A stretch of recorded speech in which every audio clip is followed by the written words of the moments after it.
Welcome to another episode where we look at history and culture through the lens of beer. Ooh, I like that. This time we're traveling back to ancient Egypt, but not to the time of pyramids and pharaohs. Yeah. We're going to the Hellenistic period after Alexander the Great conquered Egypt Okay. and a new dynasty, the Ptolemies, took over. Right. You might think that with the Greeks in charge, wine would have taken over as the drink of choice. You'd think. But nope, Egyptians still loved their beer. Yes, they did. And guess what? What? Temples were still brewing and selling it. They were. We've got a fascinating research article to dive into today. Yes. It's called Beer for the Gods and Coin for the Priests, Temple Involvement in the Beer Industry in Hellenistic Egypt, published in the journal Ancient Society. Okay. It really challenges some long-held assumptions about beer in this era. So what were those assumptions? What did people think they knew? Well, the traditional view was that when the Ptolemies took over, What? they established a strict state monopoly on beer production. It was based on Greek documents like the revenue laws, which outline how the government collected taxes. But this article argues that it wasn't that simple. Okay. So not a total government takeover of beer, but I'm guessing beer was still a big deal in Hellenistic Egypt. Huge. Think of it like bread today, a real staple of their diet, Yeah. not to mention a significant part of the economy. Right. And even before the Greeks arrived, Yeah. temples were major players in the beer industry. They brewed beer for rituals, festivals, and even used it as payment. So this wasn't some niche market. It was deeply ingrained in their society. So picture this. Yeah. You're in ancient Egypt under Greek rule, and practically every village has its own brewery. Right. What's fascinating is that despite this, temples were still brewing and selling beer alongside everyone else. I mean, how did that work? That's where those Greek documents might have led to some misunderstandings. Okay. Thankfully, we have these other sources called Demotic Egyptian papyri, written in the everyday language of the Egyptians. Gotcha. These papyri paint a different picture. So we're getting multiple perspectives on this, like comparing a government report to, say, someone's personal diary. Exactly. And those Egyptian sources show us that temples weren't just passively brewing beer. Yeah. They were actively involved in the beer economy, leasing out brewing rights, collecting taxes on beer production, Wow. even paying taxes themselves sometimes. Oh, really? Imagine a modern religious institution being a landlord for a brewery and sometimes even paying taxes like any other business. That's how involved they were. Wow, that really challenges the idea of a government monopoly. It does. So they were making money off beer, too. Absolutely. Okay. For example, the Temple of Sonopaionessos leased brewing rights and collected taxes from brewers in their area. Another temple in the Fayum village of Kyrkonoris did the same. Wow. This revenue stream gave them a significant level of economic independence, even under the Ptolemies. So what happened to all that money? Was it all going to the Ptolemaic government? Not necessarily. There were different arrangements. The Canopus temple, for instance, didn't collect taxes directly, Yeah. but received a cut of the beer tax revenue from the government. Hmm. Think of it like a government subsidy, or a syntaxis, as it was called back then. Essentially, the Ptolemies recognized the traditional role of temples in the economy and compensated them for lost revenue in some cases. It's starting to sound like the relationship between the temples and the government was a lot more complicated than just the government took over everything, which is what we might assume when we first hear the word monopoly. You're absolutely right. Oh. The beer industry under the Ptolemies was much more nuanced and dynamic than we might think. And that complexity makes this period so fascinating to study. It sounds like we've just scratched the surface here. What else can we learn about this relationship from the beer industry? What about other regions of Egypt? There's a lot more to uncover. For instance, how did this dynamic play out in Upper Egypt, where temples historically held even more power? We'll get to those questions in a bit. You know, what's particularly interesting about this research on the temples and beer is how much we learn from looking at both Greek and Egyptian sources. It's like having different sides of the story. Right. It makes you realize that history isn't always straightforward. Exactly. We need to consider different viewpoints and sources to get a more complete picture. It's not always about kings and conquests, Yeah. but also about everyday life, like how people brewed and enjoyed their beer. Exactly. And those Demotic papyri, those everyday Egyptian documents, they show us how resilient their culture was, even under Greek rule. They held onto their traditions, including their beer, and those temples adapted and maintained a level of influence. Think about that. Even with a new ruling dynasty, Right. local customs and institutions, like temples, found ways to persist. It's kind of inspiring, isn't it? That Yeah. even amidst big political changes, everyday life and those long-standing institutions find a way to carry on. Yeah. Speaking of those institutions, you mentioned that most of the evidence we've discussed comes from the Fayum region. Why is that? The Fayum was this lush oasis in the desert, known for its agriculture. Okay. It was a real hub for beer production, Yeah. kind of like certain regions today known for their wine or craft breweries. Right. We have a lot of papyri from this region, which gives us a detailed look at the beer industry there. So it's possible the situation with the temples and beer was a bit different in other parts of Egypt. It's definitely possible. Okay. We don't have as much information from other regions, especially Upper Egypt. Hmm. It's important to acknowledge those limitations Right. and keep in mind that the bigger picture might be more nuanced. History is an ongoing process, and there's always more to discover and understand. Okay, so let's go back to those Greek revenue laws for a moment.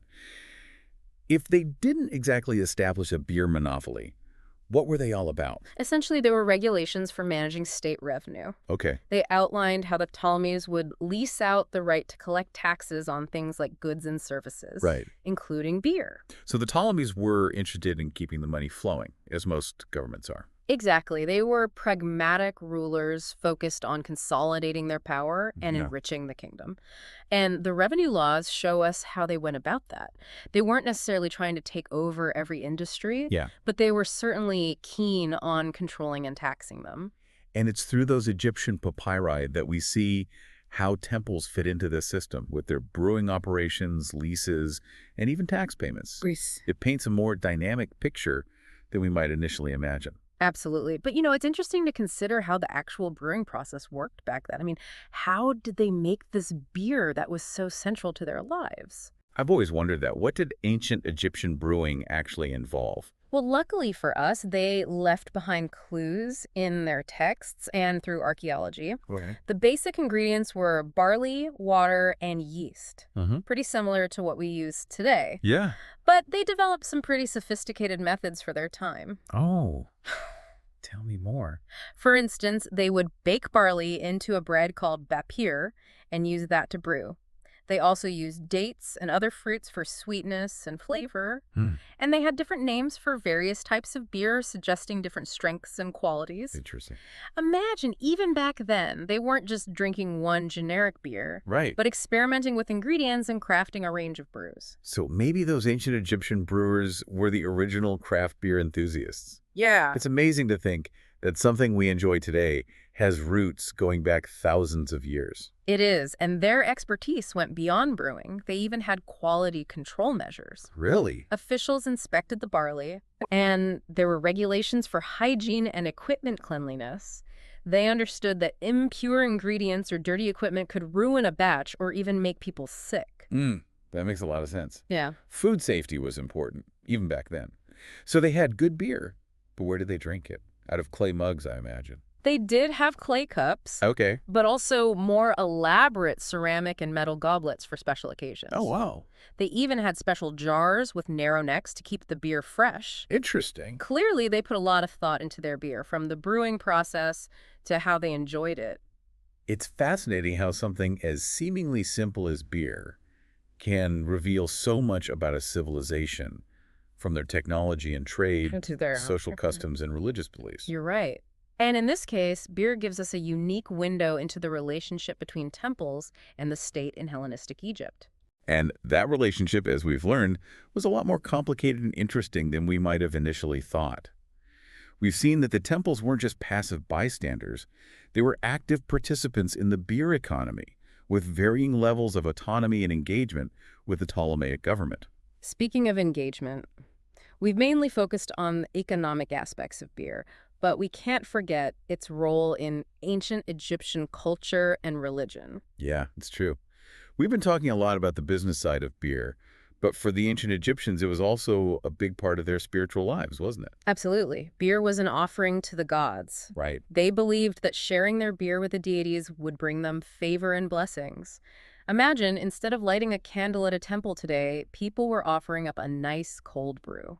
So beer was a way of connecting with the divine. It makes you think about the role of rituals and offerings in different cultures. Exactly. And beer was also consumed during all kinds of festivals and celebrations, both religious and secular. It was a social lubricant, bringing people together and fostering a sense of community. We did mention a festival of drunkenness earlier dedicated to the goddess Hathor.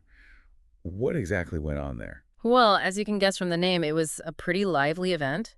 People gathered at temples, drank a lot of beer, danced, played music. That's so fun. It was a time to let loose and celebrate Hathor, the goddess of love, music, and, of course, beer. Sounds like my kind of festival. Right. A little bit of history, a little bit of revelry.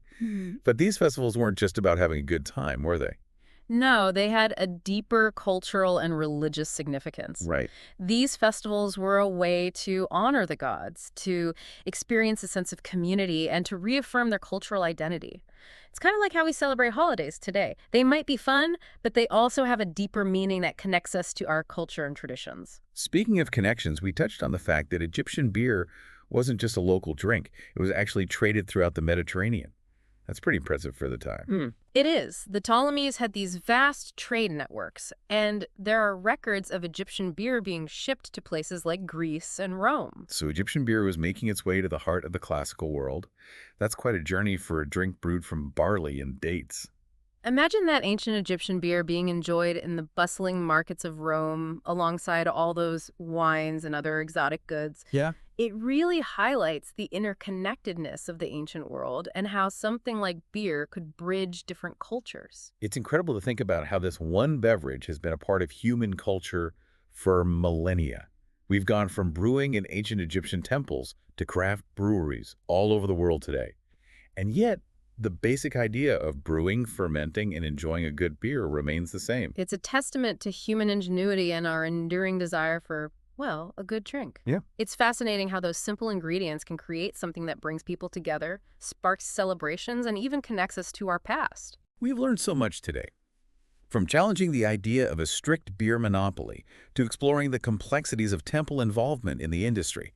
And we've seen how beer played a role not just in the economy of Hellenistic Egypt, but also in their everyday lives, their spiritual practices, and even their international trade. It's a reminder that history isn't just about dates and names in textbooks. It's about understanding the lives of real people, their customs, their beliefs, their innovations, and sometimes it's through something as simple as a beer that we can gain the most fascinating insights. Well said. So the next time you raise a glass, think about the long and rich history of this beverage. And remember, there's always more to uncover, more stories to tell, more connections to make. Cheers to that. And to all our listeners out there, thanks for joining us on this journey through history and culture, all through the lens of beer. Be sure to subscribe to our channel for more fascinating explorations like this one. Cheers!